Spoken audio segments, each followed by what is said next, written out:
നമസ്കാരം. ഇതാണ് വർഗീയത പ്രചരിപ്പിച്ചു എന്ന് പറഞ്ഞിട്ട് ബി.ജെ.പി. സർക്കാർ അറസ്റ്റ് ചെയ്ത ബി.ജെ.പി. നേതാവ് ഉസ്മാൻ പ്രചരിപ്പിച്ച വർഗീയത എന്നത് എന്താണെന്നറിയാമോ? മോദിയുടെ പ്രസംഗം, കുറേ കുട്ടികളുണ്ടാക്കുന്നതും മുസ്ലിങ്ങൾക്ക് വാരിക്കോരി കൊടുക്കുന്നതുമായ പ്രസംഗമുണ്ടല്ലോ, ആ പ്രസംഗം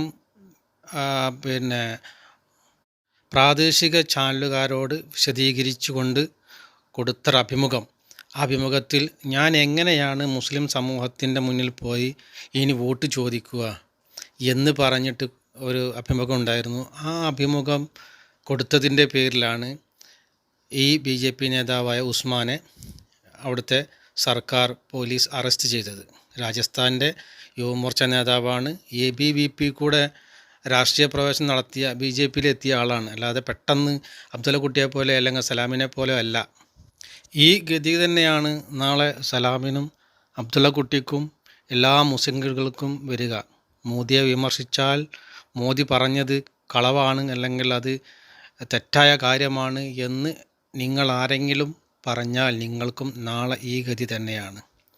നമുക്ക് എന്താണ് ആ ഉസ്മാൻ ഈ പ്രാദേശിക ചാനലിന് കൊടുത്ത അഭിമുഖം എന്ന് നോക്കാം.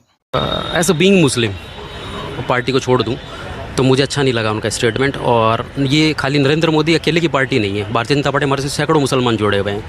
तो जब हम जनता में वोट लेने जाते हैं, मुस्लिम से मांगते हैं, तो हमें भी तकलीफ़ होती है। मुसलमान पूछता है हमारे से कि ऐसा बोला, बताओ तुम्हारे पास क्या उत्तर। नरेंद्र मोदी जब इस तरीके की बात करते हैं तो मैं उनको भी मेल करने वाला हूँ, लिखने वाला हूँ कि इस तरीके की बातें, वाहियात बातें ना करें तो बेहतर है। भले वो प्रधानमंत्री हैं, भले पार्टी उनसे चलती है, उनका एक बहुत बड़ा फेस है, लेकिन फिर भी पार्टी हम सब कार्य करते हैं। तो ये हिंदुस्तान एक गुलिस्ता है जिसमें सारे फूल हैं, तो सबको साथ लेके चलना पड़ेगा। भले पार्टी मेरे खिलाफ अनुशासित कार्रवाई करती तो ഇത്രയും കാര്യം പറഞ്ഞതിനാണ് അദ്ദേഹത്തെ ഈ ഉസ്മാനെ അറസ്റ്റ് ചെയ്തിരിക്കുന്നത്.